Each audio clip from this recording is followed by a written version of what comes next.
Today we're going to talk about how fasting can help lower your cholesterol, which can lower your risk of heart disease, and is coming right up.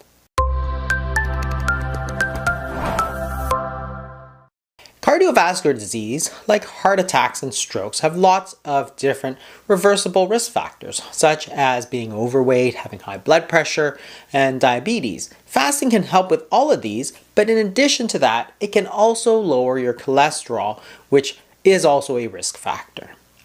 In animal studies, time-restricted eating, which is a form of short intermittent fasting, reverses many of these things, including the cholesterol. In human studies, however, a lot of them have looked at healthy people and not necessarily at people who have diagnosed metabolic syndrome and are therefore at high risk of cardiovascular disease. So we're going to look at this study today, which was recently published and looks specifically at those people who already have metabolic syndrome, and most of them are already on medications, and whether or not adding something such as time-restricted eating can amplify some of those benefits. So we know that the body follows a certain circadian rhythm, and what that means is that over the 24 hours of the day, the different systems of our body, such as the endocrine system, the autonomic nervous system, and our metabolic hormones, all change according to the time of the day and when we're eating. We also know that eating erratically can alter that circadian rhythm. People who do a lot of shift work, for example, can be put at risk because of this alteration of the circadian rhythm. But the other thing that's really changed is that eating for very extended periods of time might not allow our bodies to get back into this sort of natural rhythm. And animal studies, again, show that restricting these feeding periods can have tremendous benefits in terms of reducing the body weight, the blood glucose, but also the cholesterol and triglycerides, and also raises the lifespan, but also the health span. That is, these animals tend to live longer, but they also tend to be much healthier than than animals that are allowed to eat all the time. This is especially important because the way that we eat has changed dramatically since the 1970s. In the 1970s, the average person in America and Canada would eat, for example, at 8 o'clock in the morning breakfast and 6 o'clock dinner time. And there's no snacks in between and there's no snacks afterwards. So what that is 10 hours where you're eating and 14 hours when you're fasting. And this was considered a normal baseline. This was something that you just did day in, day out. There's a time that you eat and the time that you don't eat, which was the fasting period, which is why breakfast is called that, the meal that breaks your fast. However, more recent studies have shown that very few people actually follow this type of eating pattern. In fact, the eating window has gradually just ballooned from 10 hours, and now over 50% of people have a feeding window of over 15 hours. That is, they eat almost as soon as they get up, and they don't stop eating until they go to bed. 15 hours means that you're only spending about 9 hours not eating, of which about 8 of that might be spent in bed sleeping.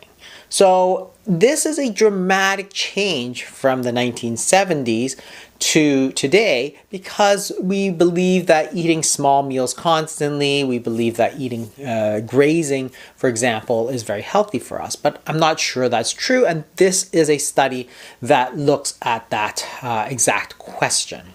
So what they did was they took people who ate for over 15 hours of the day and shortened that to a 10-hour window. And they called that time-restricted eating, which was a 14-hour fasting period.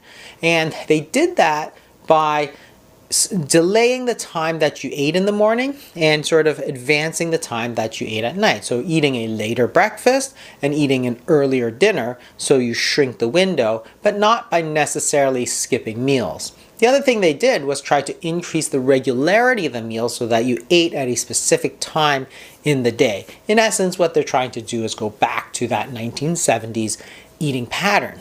Many of these people were on medication. 79% were on a statin, which is for cholesterol, and 63% were on a blood pressure medication.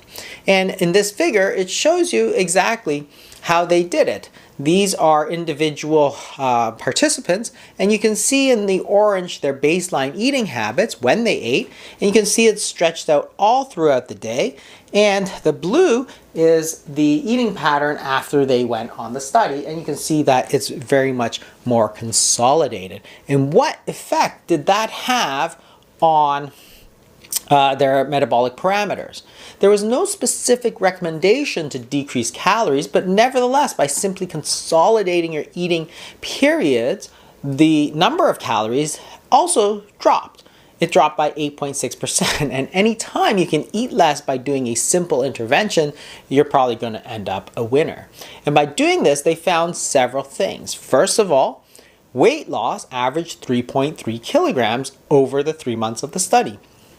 That's a 7.6 pound weight loss, which was controlled not by calories, but just by adjusting how often you eat and trying to eat regularly.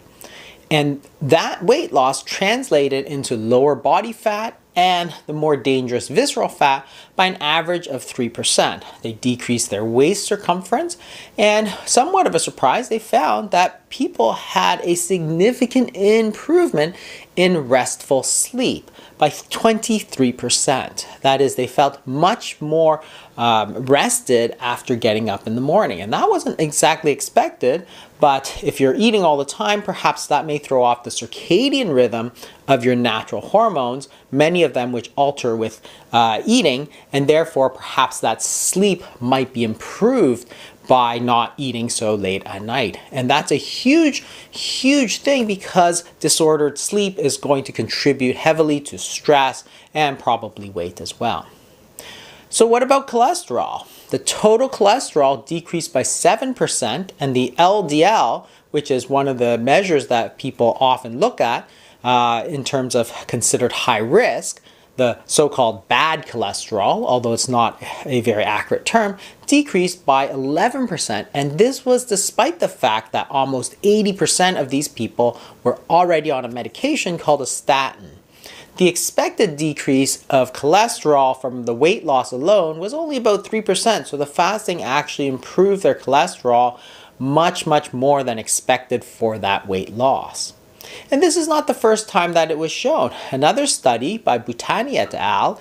Earlier showed that a more intensive form of fasting called alternate daily fasting, where you spend 1 day fasting and 1 day not fasting, lowered the cholesterol by about 25% and the dangerous triglycerides by 32%.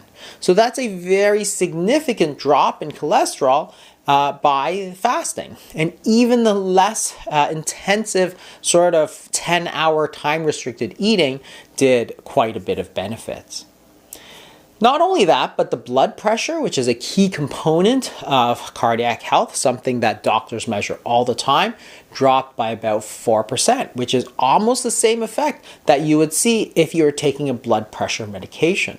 And despite the fact that it was only a 3-month study, and with no instructions to continue it, when they contacted the patients after 16 months, the majority of them, over 60% of them, were still following time-restricted eating, either part-time or full-time, demonstrating that this is not only an effective intervention, but it can also be sustained for a long period of time, years, and in fact, over people's lives.